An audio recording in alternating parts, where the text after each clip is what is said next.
नमस्कार दोस्तों, हमारी आज की कहानी है। माँ ने अपने बेटे से पूछा, बेटा तुझे माँ चाहिए या नौकरानी। अनिल अपने माँ बाप का इकलौता बेटा था। अनिल अपने माँ बाप को वृद्ध आश्रम छोड़कर विदेश चला गया था। ठीक 8 साल बाद अनिल का संदेशा आया कि वह माँ को लेने आ रहा है। नवयुग वृद्ध आश्रम में आज जश्न का माहौल था। राजीव ने मिठाई भी बांट दी। राजीव अपने साथियों को अपने बेटे के बचपन के किस्से सुना रहा था। आखिर वह दिन आ ही गया था। बेटा माँ के सामने बैठा। राजीव और उसके साथी चारों तरफ से घेरे खड़े हुए थे। अपने पोता और पोती को अपने बेटे के साथ ना देखकर माँ का सारा उत्साह आंसू बनकर बह रहा था।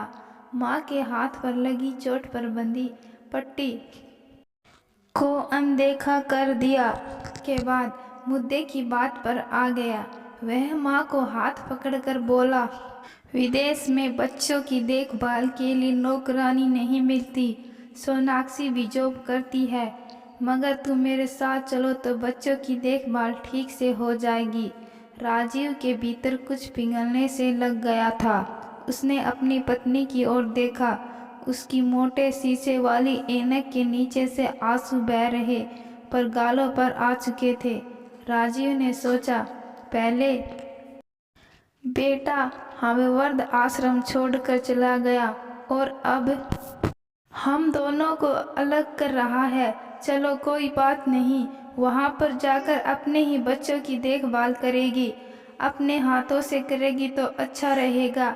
यह सोचकर राजीव ने अपनी पत्नी को जाने के लिए कहा। अनिल ने उठते हुए कहा, माँ जल्दी से तैयार हो जाओ, आज ही रात की फ्लाइट से वापस जाना है। माँ ने थोड़ा संभल कर पूछा, बेटा तुझे माँ चाहिए या नौकरानी। बेटा निरुत्तर था। कुछ देर के लिए खामोशी का माहौल बन गया। माँ को इतना दर्द तो तब भी नहीं हुआ था जब वह उन्हें वृद्ध आश्रम छोड़कर गया था। बेटा माँ के भीतर मची हलचल का आश्चर्य समझ गया था। बेटे का जाने का समय हो चुका था। वह भी भीतर से टूटा हुआ सा लग रहा था। वह धीरे धीरे वृद्ध आश्रम के गेट की ओर बढ़ रहा था। अचानक ठोकर खाकर गिर पड़ा। माँ बाबूजी ने दौड़कर उसे गले लगा लिया और घबराकर एक साथ पूछा, बेटा लगी तो नहीं।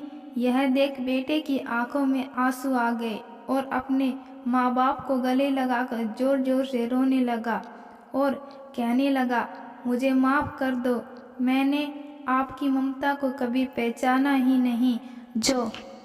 जो मैं आपको छोड़कर यहाँ से चला गया था, आगे से ऐसा नहीं होगा। माँ बाप से कहने लगा कि मैं इधर ही रहने के लिए आ जाऊँगा और अपने बच्चों और पत्नी को भी साथ लेकर आऊँगा और इधर ही नौकरी कर लूँगा और हमेशा आपके ही साथ रहूँगा। मुझे माफ़ कर दो। तो दोस्तों, मैं आशा करती हूँ कि आपको यह कहानी पसंद आई है। अगर कहानी पसंद आई है, कहानी को लाइक शेयर ज़रूर करना। धन्यवाद।